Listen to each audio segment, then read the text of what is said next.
Yo, what's up guys, Dex here. Hope you're doing absolutely wonderful today.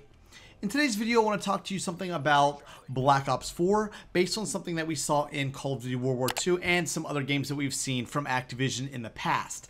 I haven't seen anyone else talking about this yet, so I kind of wanted to touch on it. I wanted to pick your guys' brain, so if you have anything to suggest towards this topic, if you have any suggestions, likes, concerns, dislikes, whatever regarding this topic, let me know down in the comments. Let's get a discussion going on, and maybe we can see where this might end up, where it might take us, and what we might see coming in Treyarch's Call of Duty Black Ops 4 this fall. Also, I do want to let you guys know right now, I do have a giveaway running on my Twitter. Make sure you follow me over at @DexBot on Twitter.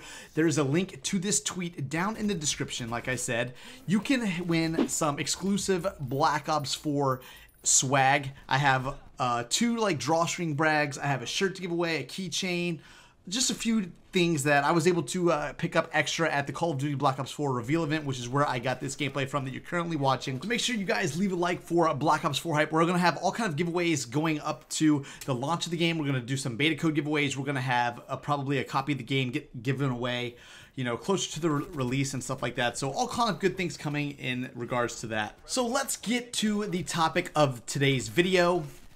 I wanted to kind of touch on this, like I said, because I didn't see anyone else talking about it. So like I said, let's get a conversation going. Let's discuss some elements and what we think we might see. One of the biggest things that came to Call of Duty World War II, one of the biggest features, and it was said to be one of the most innovative things in Call of Duty, was the implementation of the Call of Duty World War II headquarters. We saw all kind of features come with this being offered. You know, you had the ability to watch live streams and tournaments at an in-game theater. You had access to esports news, in-game features, and stuff like that regarding the competitive gaming scene. You were able to open supply drops. You were able to watch your friends open supply drops to increase your social score. You could get a social ranking that you could kind of increase by doing things like that. You were able to visibly see leaderboards, as well as the person at the top of the leaderboards, player cards in the headquarters. There was dynamic events, elements, players being able to defend the base from, you know, airborne attack events. There have been seasonal events. You know, we've seen different themes. We've seen the headquarters kind of changed up just a little bit to kind of cater towards different seasons, and I imagine we'll probably see more throughout the rest of this year. Another really cool feature was the firing range. You could go and test out your weapons. You could fire them. You could aim at different targets at different distances. You were able to challenge other players to shootouts. So I thought that was really cool. Another really awesome thing was the 1v1 pit. You know, you were able to go and have basically just a small 1v1 against other players. You could run basically just open challenges in the lobby. You could challenge people and stuff like that.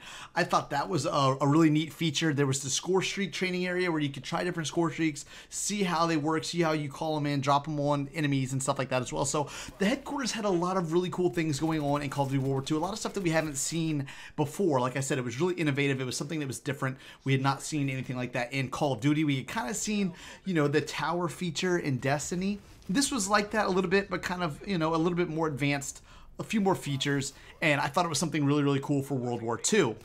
So with all of that being said, I wanted to know if you guys think that a headquarters type feature would be something really cool in Call of Duty Black Ops 4.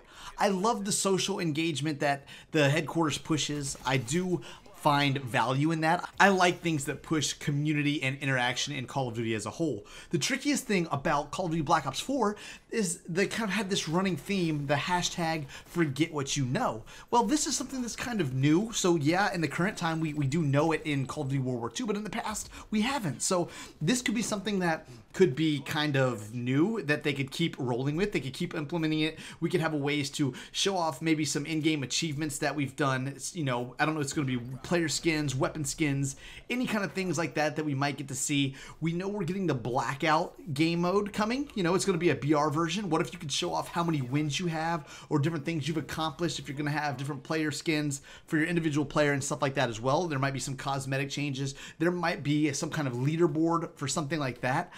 Maybe even like a 1v1 pit. Dude, I don't know, man. I think it would be really neat to kind of keep this running, but at the same time, I don't feel it's necessary. So I want to know what you guys think as well, what you would like to see, if you think the headquarters feature in Black Ops 4 inside of a Treyarch game would be something that would be useful, if it would drive community interaction, if it would be a cool way to kind of like, you know, show off and flex things you've done in the game. You know, we don't know if we're going to have any kind of like calling cards, nuclears, stuff like that. You know, that could be some really neat things that people might want to see. Definitely leaderboard rankings. Definitely if they have any kind of like weapon camos or something like that in a firing range, because I think a firing range could be very useful in this game, mainly because one of the things that the developers have talked about is the predictive recoil, how you can basically learn the recoil of the guns the more experienced you become with them and whatnot. So I think maybe if you had a firing range, maybe you could go and practice and try that kind of stuff out. You know, you could be like, all right, you know, if I'm holding down the trigger for this long, my recoil starts to kick up this much, and